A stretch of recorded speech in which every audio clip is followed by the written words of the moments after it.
Alright. The broadcast is now starting. All attendees are in listen-only mode. Good afternoon, everyone. My name is Richard Romero. I'm a reporter for the Ambulatory M&A Advisor.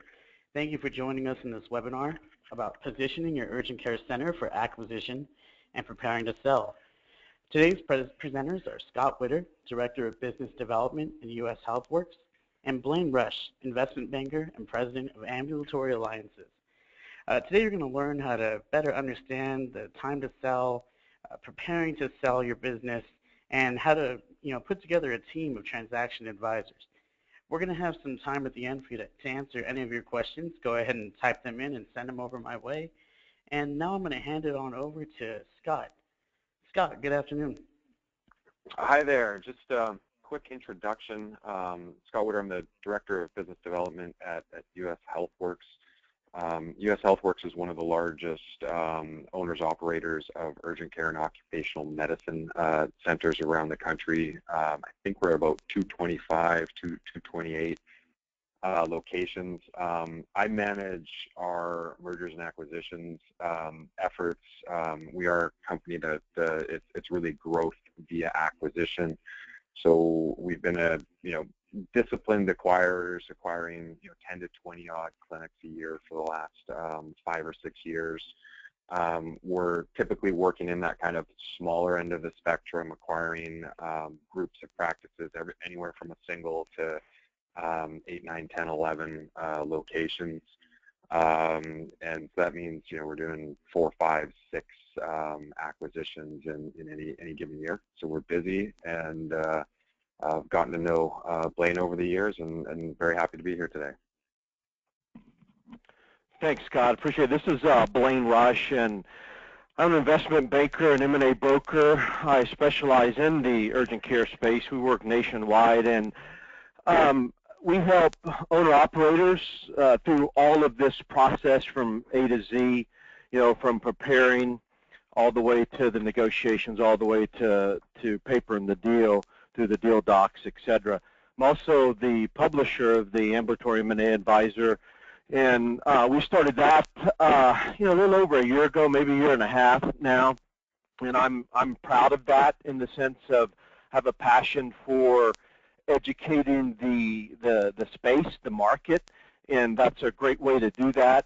And I believe, and I know that Scott also concurs, that the more educated and the more sophisticated the market and the market players are, the better the market is, and the easier it is for everybody to do their job or do their role, if you will. So I appreciate everybody joining us today. But let's talk about this a little bit and what we're going to learn and why we should learn it a little bit. I always use this when I talk to people, but beauty is in the eye of the beholder.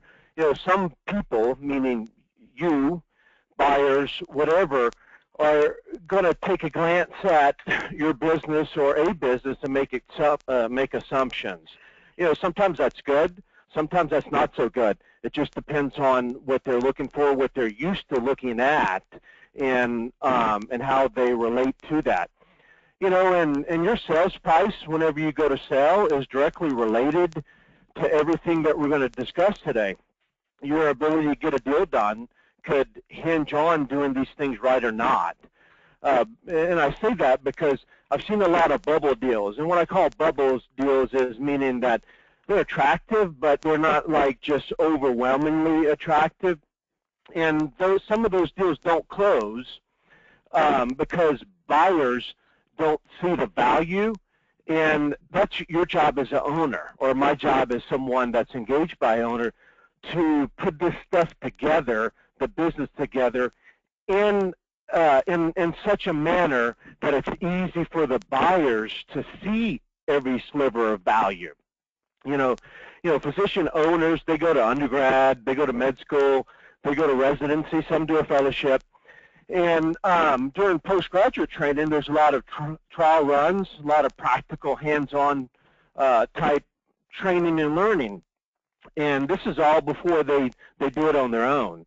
Similar with your business, you've researched it, planned, and you've grown your business. You've made a lot of mistakes, and there's a lot of do-overs, and obviously you're better off for it. you know, and obviously you're successful in owning and growing your urgent care business, but you're likely to only be involved with 1 or 2 transactions in your entire lifetime, and those transactions typically are the largest financial transactions that you're ever going to be involved in.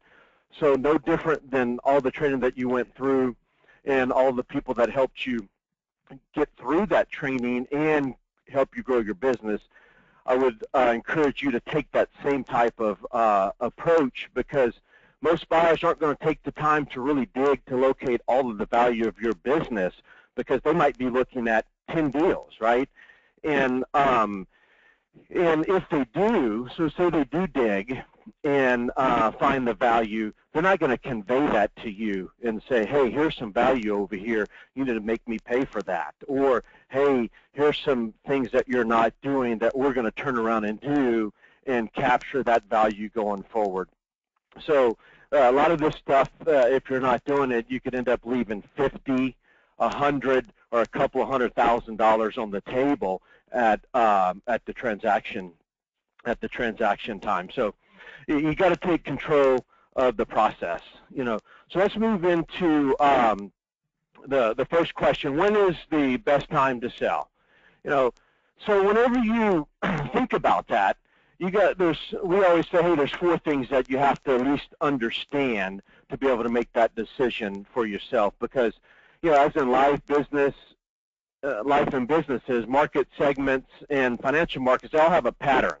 You know, investors and owners, your urgent care business, overall urgent care market, and the financial markets all have cycles and patterns. You know, the life cycles of a business are a little less recognizable than my life cycle, but being able to identify those and understand them will be able to help you answer those questions. So the 4 things that you need to look at is, you need to look at where the owners and investors are as compared to what their desires and current abilities are. You need to look at what stage your business is in its life cycle. You need to look at what stage the urgent care market is in its life cycle, and you need to understand where the financial markets are.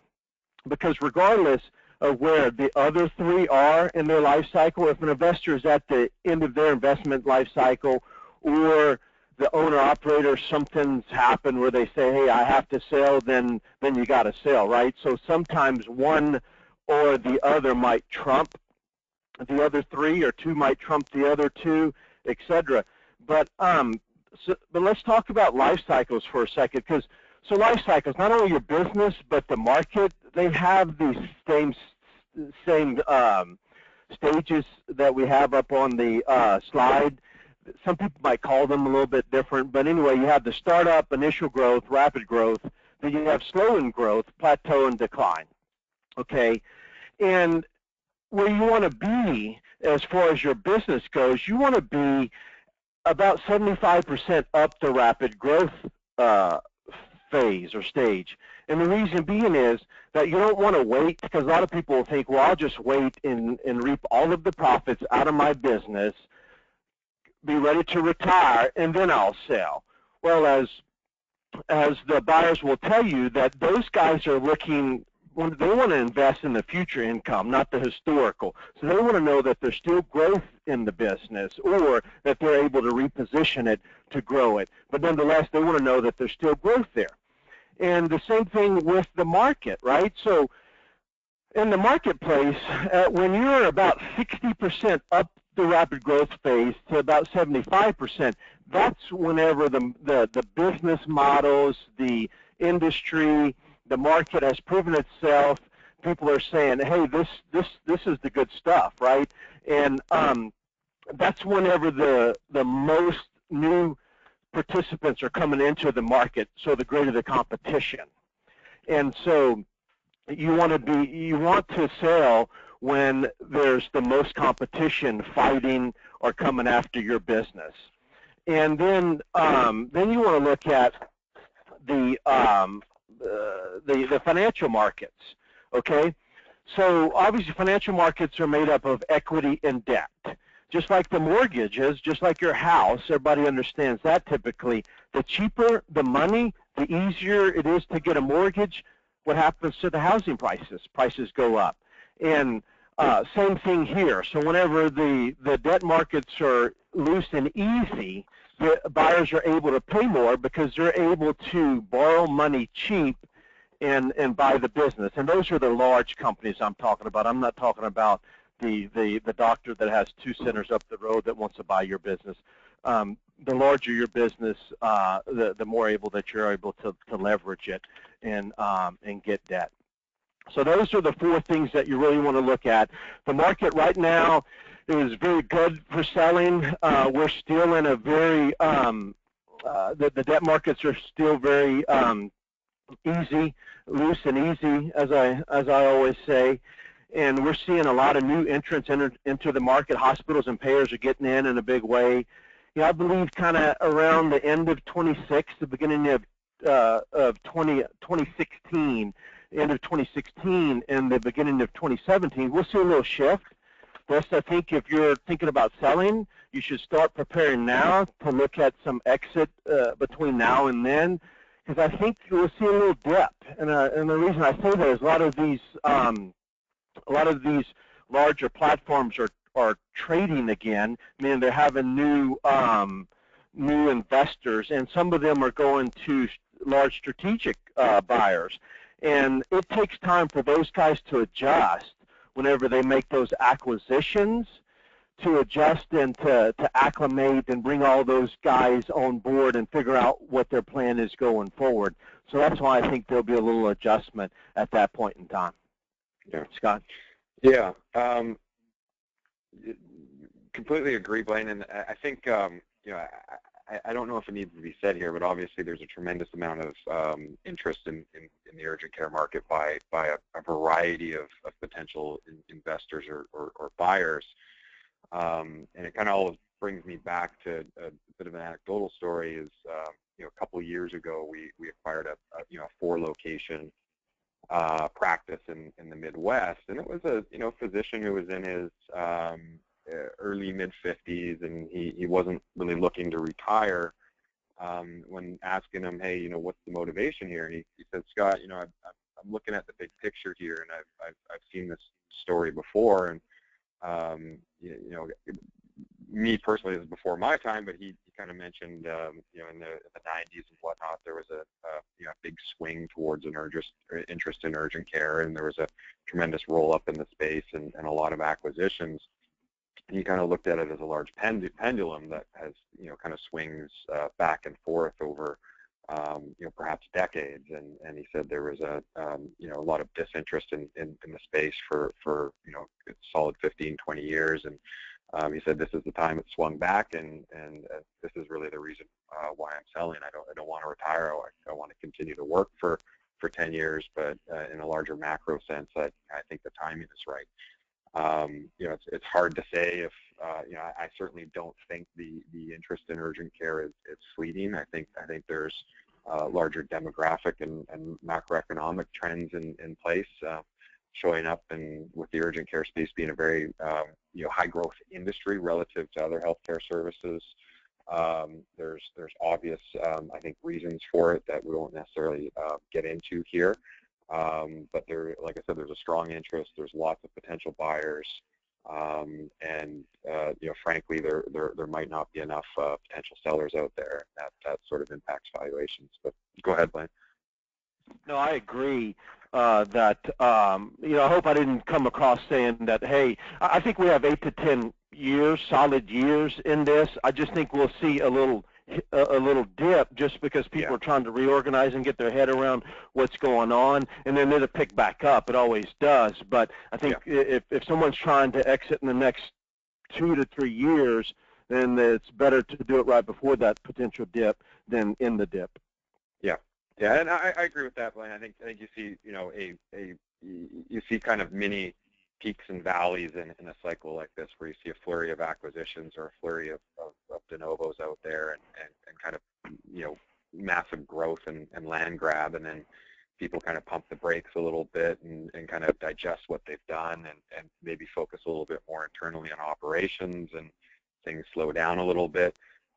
You see that in life cycles of specific companies for sure. I think Humanum with Concentra could be a good example where after Humana's acquisition, Concentra kind of backed off a little bit in acquisitions, and were kind of more digesting internally what they were doing and what direction they were going.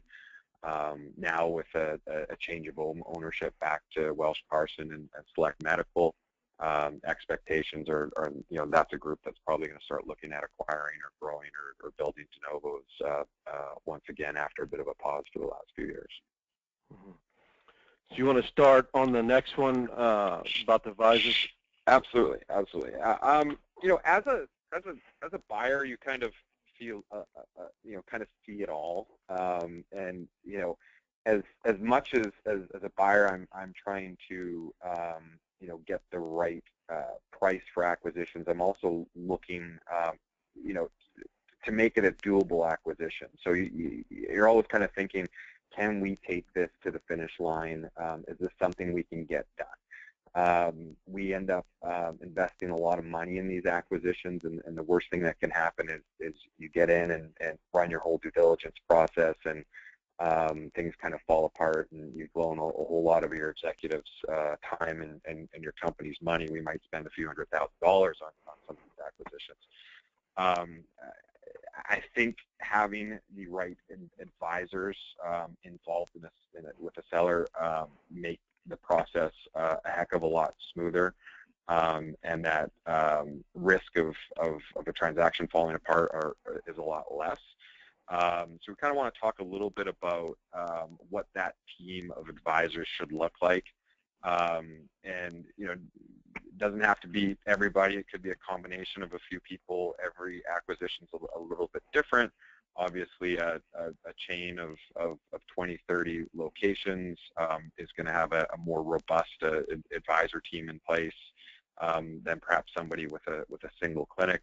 But here, I think the key groups that might be involved, obviously, is kind of somebody on that financial advisor, investment banker, broker type level. I do think it's important for that advisor to have a solid understanding of the space. Having some at least healthcare background or healthcare services background, even better if they have a good understanding of the urgent care space. There might not necessarily be a lot of advisors out there that have a strong understanding of the urgent care space like Blayne. But I think that's a key piece in the puzzle here.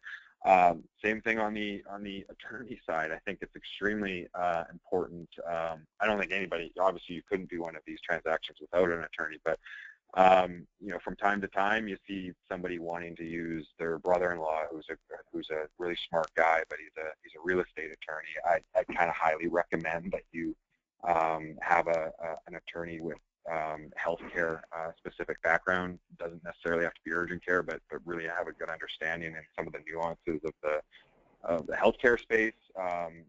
Just like in the medical world, really recognize when you need a specialist and not necessarily a generalist. I think obviously your CPA, your accountant, hopefully if they have some transactional expertise is very important. We'll talk about this a little bit more later in the presentation, but the financials are a key piece of what any buyer is going to be looking at, and how they might value the business and how they might understand the business. So, a good CPA who's capable of scrubbing your financials and presenting them in a way that buyers might be looking for them, I think is important. Another key piece that I think is often overlooked, I know there's an issue with confidentiality, and most sellers really want to keep these cards tight and potentially not let anybody else know in the business, and that's fine. Just recognize what a burdensome process this can be, and bringing in a key employer, an operational administrative type person can be extremely valuable. Almost every buyer is looking for an endless supply of reports and financials and information and whatnot. And these acquisitions can be very overwhelming if you're an owner-operator that's spending 20, 80 hours running your business and then trying to, it'd be like having a second job trying to kind of work through some of these information requests that almost any buyer's going to have. It's a good opportunity for buyers to kind of meet a key employee, people that would be very important going forward in the business. And I think that's and obviously, having full ownership's participation is key as well. Anything you want to add there, Blayne? Yeah, I mean, I just want to stress that you have one chance to get it right. I've seen a lot of deals where people, sellers come to me and they already have been through the process with a buyer and it went off in the ditch. And even though we're able to go and fix the documents and organize them, that type of stuff, the majority of the time we lost that buyer because they already have their perception in place of this deal. It's one of, I put it in that bucket of the bubble deals that, hey, it was if everything looks right and everything's good, then we would do the deal. But meaning because of talking about the patient numbers and those types of things that put it on the bubble. And then whenever they go in there and it's disorganized, they really can't figure out what's what, then they just walk. Well, it's hard to turn around a no. It's easier to get people to continue to say yes through the process than turn around after someone says no and get them into a yes, because you're going to hit a lot of speed bumps. You can come to red lights, yellow lights, and sometimes you're going to go off in the ditch. And having the right people on your bus up front is very important. And this might sound a little self-serving, and there's it's not the intent, but to have so investment banker, M&A broker, I really believe that to get through some of these smaller deals that you need to have someone that not only knows the market, but the market knows them, and that they know the market and know the business backwards and forwards, because they're able to get the respect and make those arguments that the other side, the buyers, understand and they're trustworthy and those types of things. So I believe that getting people that have significant experience in these smaller transactions or whatever size transaction that you're involved in is very important. And as far as the healthcare transaction lawyers, that's a key. I mean, I do a lot of these deals, run them through all the way towards the end, because I've done so many of them that I'm able to paper a lot of these deals and have them rubber stamp them. But you don't want someone that has that's focused on themselves, or is not focused on, hey, let's minimize the risk to my client, mitigate the risk, whatever, because you don't want someone that's arguing over every little deal term that has really no risk to it, meaning it's a 1 in a million chance that that's going to come back and bite us. Because especially if you're staying on as a physician going forward, these buyers, they're not looking to play I gotcha, because they got to live with you. And if you go, so say that you buy or you sell your practice, you're still in the community, you're still practicing with them. If you go out and then even if you go off and play golf full time, you're still a mainstay in that community. So they're not going to play I gotcha.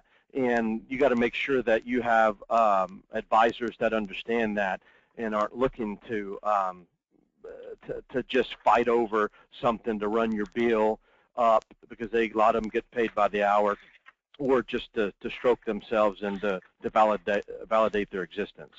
Anyway, let's talk about how urgent care businesses are valued. So we have in here, talk a little bit about fair market value, and that's a valuation standard. That's not necessarily a how, but this really comes into play mainly with the larger hospital systems. But there's a couple of points that I want to point out, because there's a lot of confusion around this. And to be very candid, hospitals are some of the reason that there's a lot of confusions around it, because they either don't know or they don't want you to know what it really is. But, you know, so it essentially requires the business to transfer at a price that doesn't take into consideration any referrals. But a couple of things that it doesn't require, so they don't, the law doesn't require that you have some third-party evaluator value the business or appraise the business. That's not part of the requirement. It just says that it must transact without, I'm paraphrasing and shortening it, without referrals taken into account. But here's how it typically happens. So a hospital will come in and say, hey, Dr. Jones, I want to buy your business. Great, let's talk about it. What are you going to pay me? Well, we're going to hire a third-party evaluator to appraise your business, and that's the price. Well, that's not how it's supposed to be done, because it's supposed to be a third-party neutral evaluator, right? And if they're hiring that person, meaning that regardless of who's paying for them, but who's their client, and that person now is an advisor to that buyer, right? So whenever you go through that process, if you decide that, hey, a hospital is the way to go, and those guys say we have to have a third-party evaluator, fine. But here's what you need to have in that LOI is that, great, you're going to hire a third-party evaluator. The hospital is going to pay for it. We both have to agree on who that evaluator is going to be. We both get access to that evaluator up front, no different than, you know, so it's not different amongst the buyer or the seller, that you get access to the discussion document, which is the draft document, no different than the buyer would. And so those types of things that you need to have in there. So just understand that. But let's move on. So there's two essential ways that people value these urgent care businesses: a standard multiple or industry standard multiple of EBITDA, and then a discounted cash flow methodology. And why a lot of people talk about and EBITDA gets, you know, multiple of EBITDA gets a lot of press, in reality, what they're doing is a discounted cash flow method. Majority of them, some do just, you know, put a multiple on there, but not many. What they're going to do is project out over the next 5 years of what the free cash flow of the business is going to be, what the profitability of it's going to be. And it's a formula, so they're going to project out, and they're going to add in a growth rate. So, hey, this business is going to grow 20% based off of all these types of things. They're going to have a discounted rate. What that means is, well, I could be wrong that it's going to grow 20% year over year, and so I could be wrong. What's the percentage? I'll be wrong. That's your discounted rate. They're going to subtract out the no risk rate of return, which is government stuff, which is very low. The cost of capital and the cost of any capital improvements, meaning equipment, that type of stuff, and they'll come up with a number, and then they're going to represent it as a multiple of EBITDA. Is really how they go about it. But here's the key point here. So there's what I call an internal and external multiple. And let me give you an example to help drive that picture home. So you go and you heard about this transaction in the marketplace, and you go to Dr. Jones, you say, Dr. Jones, I heard that you sold your urgent care business. You know, I won't tell anyone, but how much did you sell it for? Well, I sold it for a 15x. Wow, right? Woo. And then you go to the buyer and you say, hey, Mr. Smith, I heard that you bought Dr. Jones's urgent care business. I'm not going to tell anyone, but how much did you pay for his business? Well, I paid a 5x. You know, I've said to use this illustration over and over again. And someone's lying, right? Got to be. Someone said 15, someone says 5. That's a big difference. Well, no, neither one of them's lying. It's the way they go about doing their formula. So Dr. Jones over here has $2 million worth of EBITDA on his accounting, the way that he goes about accounting. And whenever the buyer goes and makes all of the adjustments, so essentially they convert the business on paper as if hey, this is what it would look like if I was running the business. I can do this, I can get more there, I can cut costs there, you know, whatever. And essentially that number comes out and that looks like a 5 because, hey, we're going to do $7.5 million with us running it because there's huge inefficiencies. So there's a huge difference amongst those. You know, and that's why you hear all of these strange numbers out there, but the devil's in the details, and you need to know the kind of the backstories, because if the other thing that you look at is, hey, who gets AR? Is any working capital has to be attributed to there? Who's paying my tail insurance? You know, what does my, say I own the real estate, what does my real estate lease look like? Okay, then what does my compensation look like going forward? So those are the details that are as important as the multiple, because if you get this jammed up great lease that has the buyer paying for everything, meaning, hey, if the air conditioner goes out, all that type of stuff, man, that's worth a lot, right? So, and you can't put a multiple on that. But anyway, so those are the things that you really need to look at very closely. Scott? Yeah, I think Blayne's bang on. Multiples of EBITDA are kind of a simplistic, easy to understand metric, so people like to talk about them and use them, but they're a little bit more of a backwards look of what, reflecting what actually happened. You know, a buyer like us, a strategic buyer, you're really looking at where you can take that business, what operational improvements you can bring to the table, what type of growth you can bring to the table. Are we able to add service lines, or do we have better you know, contracts with payers? Do we have better purchasing contracts? You know, is there some operational costs that we can drive out of the business? Perhaps we centralize all your billing and coding and collection staff, and once you kind of get into that, EBITDA might look very, very different from my perspective than what it might be from a seller. You know, our forward look, our DCF might look very different. We're looking at things like IRRs and net present values and whatnot. So it's like I said, it's a little bit overly simplistic to use just an EBITDA multiple, but you understand kind of why it's so common in the industry. Let me make this point here. So one of the challenges with so discounted cash flow method, a Gordon growth model, that type of stuff, is so it's great, but the problem is garbage in, garbage out. So the purpose of, and the reason that we talked about and put the valuation question up front is to drive home the reason behind some of these other questions and why we need to be doing what we're doing.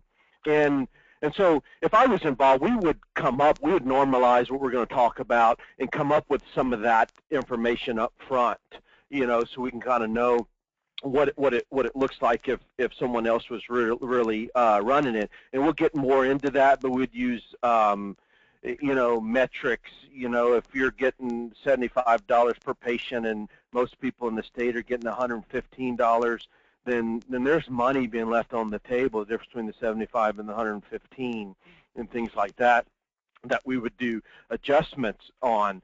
But the key is having good operational and good financial stuff, and I guess that leads us into, Scott, I guess you can talk a little bit about the financial operational documents.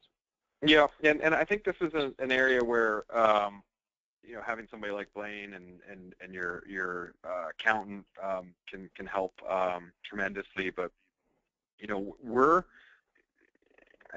not once have I been overwhelmed with too much information from a potential seller. We want it all and we want to use it all.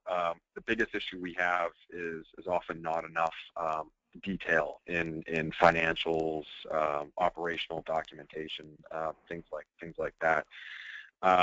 You know, obviously on an income statement, the more detailed the better. simple things like having revenue broken out amongst service lines can be very enlightening to a potential buyer. You'd be surprised how many people don't necessarily track revenue by location, by clinic. And that becomes very difficult for buyers if you don't really know what's going on at each individual location, which ones are successful, which ones are struggling, where the growth is coming from. All of that I think is extremely important. Same with the expenses. The more detail you can provide there to a potential buyer, especially a strategic buyer like us, where we might look at your spend on advertising and think we could make some savings there. We might think you're spending too much on medical supplies or x-ray fees, or there could be a whole litany of expenses there, insurance, things like that, where we might sit there and go, wow, we can do a little bit better, buying here, or there's costs that we might be able to centralize and remove from the business, thus making the business more valuable to us, and potentially reflected in the purchase price and valuation. Same can be said about operational reports. Obviously, the more data, the better. Visit reports. It's not too hard to imagine that a potential buyer like us and many of the other buyers out there, the one piece of information that we really need is to see the visits coming through the door. If we understand what those visits are, what kind of visits they are, we should really have a good understanding of how that practice might operate under our control. So being able to break out visits, daily, monthly, annually by service line, taking a look at urgent care, new and versus established visits, taking a look at occupational medicine visits, physicals, drug screens, testing. If you're doing pediatrics or primary care or other specialties, having that all broken out, every buyer is going to have a potentially different eye for it, but the more information is better. Same goes with billing and collections reports, understanding revenue and collections by payers or by potential customers. All that stuff can be extremely valuable and helpful to the the entire valuation process. You want to add anything there, Blayne? Or yeah. So going back to valuation, so we talked a little bit about the growth rate, right? So growth rate could be different per center. So say let's just assume you have 4 centers for easy math, and you had one center that's been around for 15 years, one been around for 10, then you got a couple of them been around, under 3 years, right? So your growth rate, there's an argument to be made that the growth rate that are applied to those different centers, the younger ones would have a higher growth rate. But say that you just had say that you had cash in and cash out on your financials. Well, it's very hard to understand what money is going to what center, etc. And as a buyer, what they're going to do is take the most conservative growth rate or most conservative estimate and apply it across all of the four centers. Same thing with service lines. So say that you added a new service line, and this is a real example. So I had someone that added essentially ambulatory infusion center to their urgent care, and that doubled their revenue. And because those are huge numbers and well received by the patients, that type of stuff. And we had to break all of that out and how many patients per month per service line, the reimbursements and numbers, to be able to argue that service line per center, okay, so you have 4 centers, you had another service line per center, deserved a higher growth rate.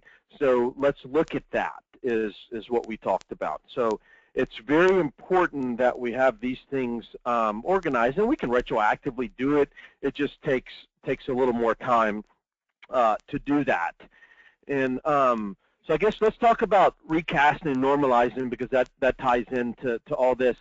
You know, the multiples are higher for urgent care centers for a few reasons, and I compared to other healthcare sectors, if you will, because the industry has a lot of growth.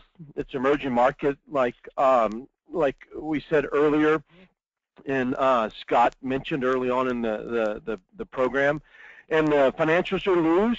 And because there's a lot of inefficiencies in urgent care that can be reduced by a more corporate type buyer and by having, consolidating these things together. So, well, if you recasted your financial for maximal value, you're able to show a greater profitability, and you have a shot at being able to capture those higher multiples on a more efficient EBITDA from the buyers that apply an industry standard multiple. Okay, so you have a shot. So someone that says, hey, for these good centers between this and this, I buy it at a 6. Well, if your EBITDA is efficient and you squeezed out the numbers, then you have a shot at that. Okay. The other is that if you recast it, it's more transparent, and it's easier for the buyers to see all of that. And so anyway, let's talk about what recast and all that stuff is. So typically speaking, owners of small businesses, I'm the same way, pay their bills and do their accounting in such a manner to minimize their tax liability. And rightfully so. Like I said, I do it. So what you're going to do is, so it's the opposite. So whenever you're doing your accounting, you want to minimize profitability. Well, whenever you sell, what do you want to do? Maximize profitability.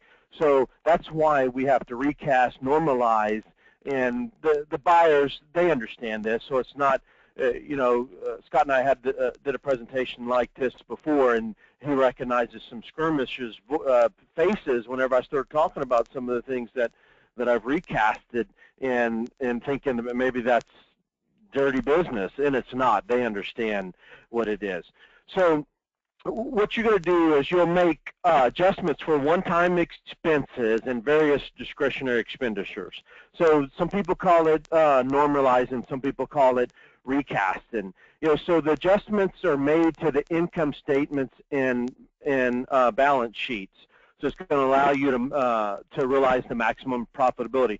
So what you're going to do, you're going to start, use the company's EBITDA for that time period. Then you'll make the adjustments for those discretionary items. And we'll talk about that. But what we do is you can, say you have QuickBooks, you'll export QuickBooks into an Excel spreadsheet, and then you'll have the real numbers, meaning the ones that are on your QuickBooks, because you want them to match the QuickBooks.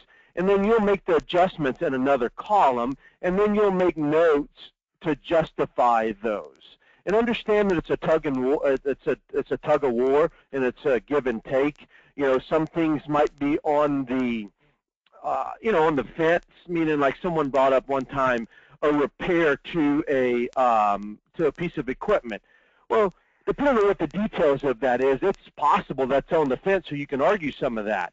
But then again, if it's monthly maintenance, no, you can't, because that's recurring, right? And so a lot of it's owners, perks, and fringe benefits. So I have this one center that I looked at. Man, by all accounts from their numbers, they should have a pretty decent profitability. When I got the financials, I was like, wait a minute, they were losing money. And I was like, and I looked at, and you can look at the numbers, haven't looked at these things long enough, and say these repairs to the building, which they were leasing, but leasehold improvements or repairs was high, maintenance was high, insurance was high, vehicles was high, all that type of stuff. So I had to dig down a little deep, and man, I found out there was some granite countertops and new outdoor kitchen that didn't make it to the clinic, but made it on the books. So those types of things that we have to pull out, a lot of life insurance or things that essentially that won't be going forward. Employee-related expenses, that won't be there post-sale. So say your mom, I guess that's probably too close, but say that there's some administrator or someone that does your I don't know, you're building a collection, they've been with you a long time, and something happened in their family, and you said, hey, I want to help you, but I'm going to pay you through the payroll, and then you pay them. So you can adjust that. Donations to your church, synagogue, whatever, commitments along those lines to universities, to whoever, bad debt expense, uninsured losses, trial advertisement, legal lawsuits, and then some discretionary business practices we talked about, excess rent. So say that you paid a whole year's worth of rent up front, and we're in June, right? So you want to add back 6 months worth of rent, or at least point that out, because it depends on when the closing is. So anything that you've overpaid to reduce taxes, lump sum bonuses that we talked about. And here's another one that that won't go on the financials, but normalizing for synergies. And synergies are cost savings or revenue enhancements that are achieved with business combination. So we talked about how the internal adjustments are made by the buyers. Hey, this is how we would do it. This is what we would be able to get. We're going to do away with billing and collection department, etc. Or health insurance is going to be less, whatever. So these values aren't presented on the financial statements, but you can accomplish this by recasting and negotiating the allowed synergies, because some synergies are not allowed. Just for a quick example, say that you're selling to a hospital, and this one particular hospital has contracts that pay significantly higher than anyone else. So it's not common, okay, across the board. There's not 3 or 4 hospitals that have those types of contracts, only them. You can't capture that synergy value. That'd be considered, or potentially considered, a kickback. And so anyway, so you would look at those types of things and argue those. In the smaller transactions, it's much tougher to argue that and get those guys to agree. But if you have 3 or 4 Scots talking to you and wanting to make offer, then you have a chance to at least leverage some of that. They might not give you all of that, but if you're really highly sought after, and that's why we want more buyers into the marketplace, then they should be able to capture at least some of that. Scott? Yeah, and I agree. I think it's fine pointing out the synergies. They can certainly be more debatable, and there's a debate in terms of who should benefit from that. But it's just it's a negotiation piece. It's an opportunity to present upside and growth opportunities to a potential buyer. So I see absolutely no harm in doing that.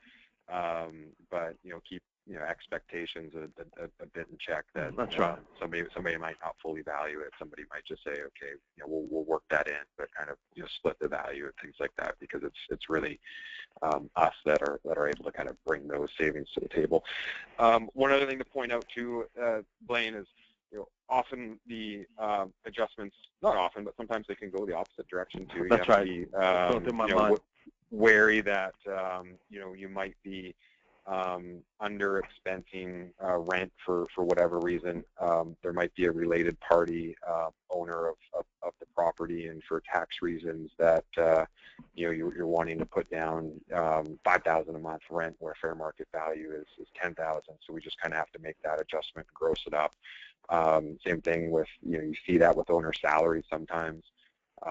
Fair market value, I'm just pulling out numbers, for a physician might be $200,000.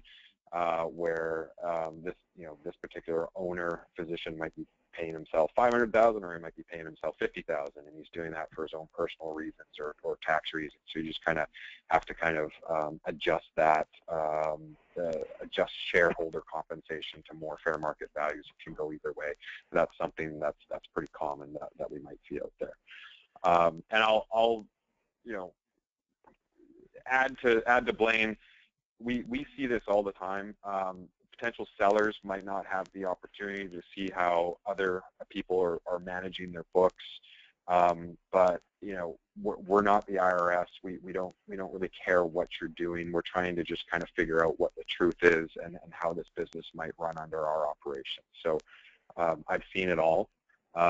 You've seen, personal planes and yachts and club fees and all these sorts of things running through the business. Don't be sheepish about that. It's pretty common. We're under confidentiality agreements and all of that sort of stuff. So, it's fine to kind of point that out, and I think it's to a seller's benefit. One key point, and we got to speed this up. I just looked at the clock. The one point is because this is a simple way to understand this, is that if you say rent is $5, you got to be prepared to live with that if you own the real estate going forward. If you say, hey, my salary's $100,000, I got all this profitability, pay me on this profitability, well, you got to live with that $100,000 salary going forward, meaning that, hey, they're going to sign you up to a contract to stay on, and you're going to get paid $100,000. So don't be crying on both sides of the fence. But anyway,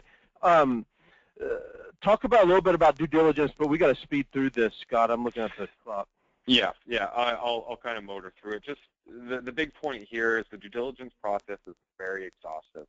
Large corporations like us, private equity groups, hospitals, we're beholden to armies of accountants and auditors and legal teams, and we just have to kind of cover our bases and cover our asses and ask for everything under the sun. So you end up getting a massive due diligence list, and you look at it and go, you guys are crazy. I can never pull all this information together. As I was saying, that's the time to kind of take a deep breath and sit down with the buyer and say, okay, what are the more important pieces? How can we bulk pull? There'll be a whole litany of financial information, but 90% of that might be able to be handed to the buyer by giving the buyer your master QuickBooks file or something along those lines. A lot of the things you're asking for might just be discussion items. A lot of it there is not applicable. I always joke, the oddest question we ask for is outlining and talking about any underground storage tanks on your property, and that's I think a ridiculous question, but it needs to be asked environmental, for EPA reasons and whatnot. It's probably not applicable to urgent care, but you'll see that on every single due diligence list. It's driven by other things that the buyers kind of have to adhere to. But it is a very exhaustive process. Having your advisors help you through the process, guide you through it, having that other key operational person there to kind of work with you and collect that information, I think is key. Yeah, so we pull all of this stuff up front because we want to go through it and organize everything in such a way that it makes it easy on Scott, because the easier I make it on Scott, the more he likes me, okay? And the more someone likes you and the more that you're able to show them the value, the more money that you're going to get, because now he can justify to his bosses that this thing is worth more versus, hey, this is a pile of junk.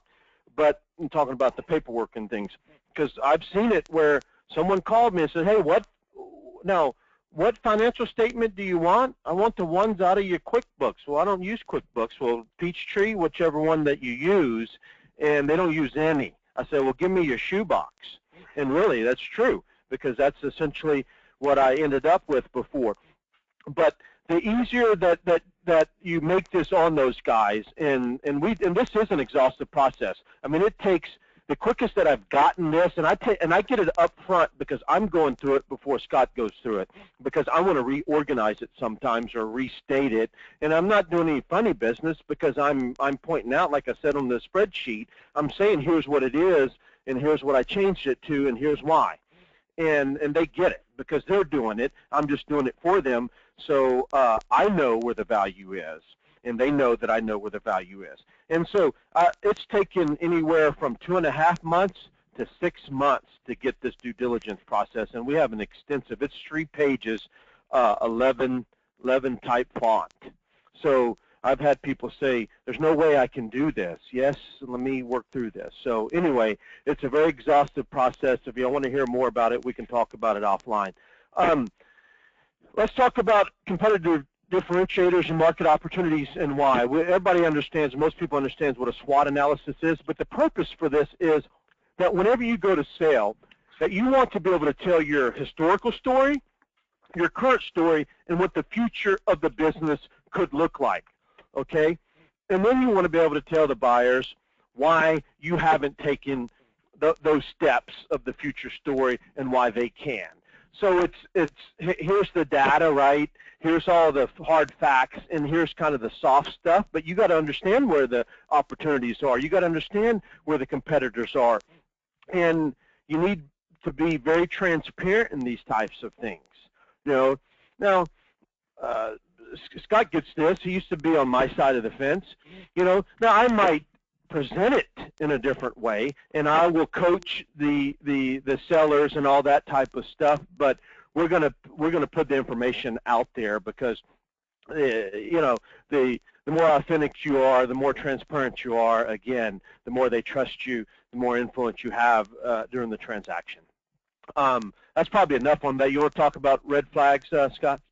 Yeah, and this is kind of my perspective from doing obviously a number of these transactions. You know, we're trying to get a deal done here. We don't want to waste our time. We don't want to waste a seller's time. So there's things that kind of make you nervous as a buyer. I think we've touched on having disordered or inconsistent financials. You know, if the financials are a mess or there's huge variations there, it just you know, creates a little bit of a, not necessarily a trust issue, but we're basing our valuation, we're basing the purchase price off of those fundamental financials. So you kind of start questioning everything that you're basing off of. I get a little bit nervous with the lack of engagement with the seller, uncommitted to a sale. They're a little bit wishy-washy. You're kind of worried, okay, is this ever going to get done? You know, so seeing kind of the commitment of other advisors involved or quick response times, that all I think is important to me. Any hiding material issues, you might have problems or concerns or issues that you might be worried about or embarrassed about. Get it out front. Most of these things can be worked through if they're brought out front. What you don't want to do is leave issues to the 11th hour, because if you bring something up that's extremely material and it's at the very end of a potential transaction, you've kind of just blown a lot of faith with a potential buyer, and you kind of go, okay, what else are they hiding? What else are they lying about? But get it up out front. Most of these things, if not all of these things, can be worked through different structures or just negotiations or whatnot. You know, obviously declining operational trends, visit volumes, that can be a concern. I think it's going to be for everybody. I get a little bit, or I get a lot nervous with overly aggressive people, confrontational people, whether it be the owner or attorneys or financial advisors. You know, we're all trying to work together here. This is a bit of a marriage. You know, there are times when a owner is going to go away, but we still need their tremendous effort and involvement through the whole transaction process and during a transition period. Usually that lasts for at least a year post-acquisition, so we all have to be able to play nice and work together. So somebody who's going to be a little bit confrontational and overly aggressive can make a buyer quite nervous. We're obviously concerned. The providers are obviously very key to these acquisitions.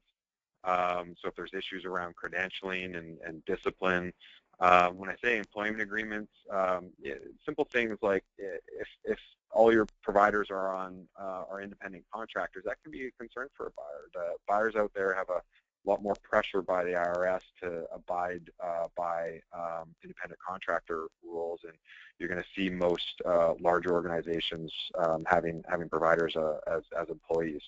Understanding employment agreements, I think, is very key as well. Billing and coding abnormalities, abnormal operational metrics. When I say things like that, the first thing that comes to mind is you might see just abnormal usage of DME or certain prescriptions, narcotics, things like that. Very high coding levels and collecting off of it. Sometimes you see somebody that's just running a ton of level 5 E&M codes, and they're getting paid off of it, and you kind of sit there as a buyer and go, hey, that's not our normal practice. We have a lot more scrutiny from some of the payers, and we know they're not going to pay us, majority level 5s. We're going to be kind of in that 3 and 4 range. So you kind of have to keep an eye out and look for those things as well. As I mentioned, buyer or sellers who are not necessarily interested in transitioning the business, they want to walk away the moment the money is in the bank account. That's if that's mandatory for you, that's we could work around it. It would probably impact the valuation to a degree, because I think it's very key to have a seller involved post acquisition to help with the transition of the employees, transition in the community, transition with potential payer customer relationships, things like that, is I think very important to us. Somebody overly focused on restricted covenants and non-competes, that concerns me, because, like I said, we're buying something that we're trying to protect. We're giving a significant amount of money for these practices. Of course, we're not going to allow somebody just to open up a competing practice right next door. So, if somebody really fights non-competes and restricted covenants, I'm kind of sit there, okay, well, this person obviously wants to pass the bag to us and then open up, a block or a couple blocks down the street and go head to head with us. And, they're the ones who've been in the community for 10, 20 years. They're the ones with the relationships. That can be very, very damaging to what we've purchased. So that ends up being quite a red flag for me from time to time. Blayne, anything you want to add there? Well, just a couple of things that, and really, I'll talk more on how to address some of this stuff earlier. But time kills deals, because deal fatigue. Like he was talking about, hey, are they really committed? And so that goes back to preparing well. That speeds up the process. I mean, the process goes much smoother. I've had deals that we've had very organized that said, hey, we won't be able to close this deal for 3 months, the buyer said. And I said, man, that's not fast enough. Well, we'll try to get it in 2 months. That's what we put the LOI. And we got it closed in 30 days from when they started really going on site and verifying everything, because everything was organized and it was like we had put it. So, and nitpicking over and over and over. Whenever you want something and you want a lot of something, meaning a bunch of little things, this and that, you need to address it all at one time. People do not like to be nitpicked. Well, okay, I'll give you that. We agree to that. Well, I also want this. Well, okay, I'll give you that too. Well, oh, I remember this, now I want it. Now, you got to get all that stuff organized up front. And provider issues, not enough providers, mid-levels being billed out at 100%. And like he was talking about the provider agreements, I've had to personally go in there and, because this was going to kill a deal. And so the providers were saying, hey, I don't want to work for that big corporation. I don't want to go from independent contractor or salaried to another setup. So I've had to spend hours and hours and hours with each provider working through and getting them to agree and understand what it really means, and verify that the buyers are really good people. I've done deals with them before, that type of stuff. So, or if you're short of providers, these smaller towns, that's a problem. That's a deal killer. If you say, hey, I've been patching this thing up, been flying people in, doing this and that, they will run from that, because they perceive that providers are hard to recruit to that area, and most of these buyers in this stage of the market are not set up to turn centers around. You got I couldn't emphasize that more. I think if you don't have the providers situation locked up, a deal's not going to get done. I think most buyers are going to say, we need X amount of your providers signing our employment agreements, or this isn't going to happen. It doesn't have to be all of them. But it has to be enough to reasonably run the business. If you're an owner and you're a part-time provider, you can probably step in and work full-time to kind of fill the gap of 1 or 2 providers coming over. But we don't have busloads of providers to show up and run these practices. We're buying these practices for those providers. We try to be very flexible.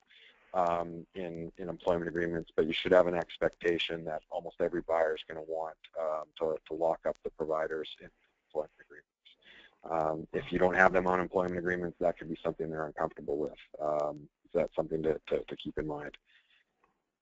Yeah. And so coding, billing, collection, compliance, I always recommend people get an audit up front. Regardless if you got the best in billing company, you want to get an audit to say, hey, I might be undercoding. I might be leaving a lot of money on the table, or I might be overcoding. I want to be able to communicate that up front because they're going to more than likely do an asset transaction, and that's not going to be a deal killer typically. They need to know it up front. Right sizing staff, because hey, say you're overstaffed, well, that's eating up into your profits. So those are the things that, you know, we're out of time. Kind of the things that I see that are the biggest rocks. But these deals die 200 deaths between hello and funding, and I'm not exaggerating. You know, these doctors call me and they're freaking out, and I said, time out, I'll make the phone call, I'll handle it. But they do. But I anticipate, you know, whenever you do these things, you anticipate where the hiccups are going to be after you've done all the due diligence. But anyway. Yeah.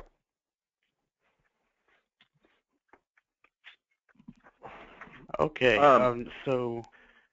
We do actually have a question out in the audience. Yeah. Did you want to get to that question right now? Or yeah, we can get to it real quick. Talking about how the one about how long people stay in those stages. That's correct. Yes. Go ahead and read the question so everybody can hear it. Okay. So Sandy asked this question. In reviewing the life cycle, can you please expand by providing an average timeline in months or years for the cycle components? Well, there is no average time. I've seen people can't get out of the gate, and I've seen people continue to grow because what it is, it's called repositioning. So you're at 70% up the rapid growth phase, and you add a service line, you add a new location, then you reposition yourself down at the 30% up that rapid growth phase, and you keep growing. So I know I'm not helping you much, but it depends on the organization and what they're doing, because then whenever Scott comes in, he wants to expand that business in, you know, move it up. I'm not talking about up, you know, expand out growth-wise in the rapid growth phase. So he wants to reposition it to be able to continue that rapid growth. All right, those are the only questions that I've got flashing on my screen. Did you want to go through increasing value, or are we going to? If anyone has questions on the other ones, or if you want slides or whatnot, feel free to call myself or call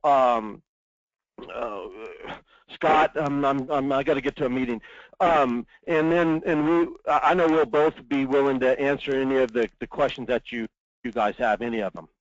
Absolutely. All right. Well, thank you, Blayne. Thank you, Scott, for joining us, and thank you, everybody else, for signing on to this webinar. My name is Richard Romero with the Ambulatory M&A Advisor, and you can also find a lot of this information on our website, www.ambulatoryadvisor.com. Feel free to stay tuned, and we will have further updates on upcoming webinars on our website. Have a great day, everyone. Thank you. Thank you. Thank you.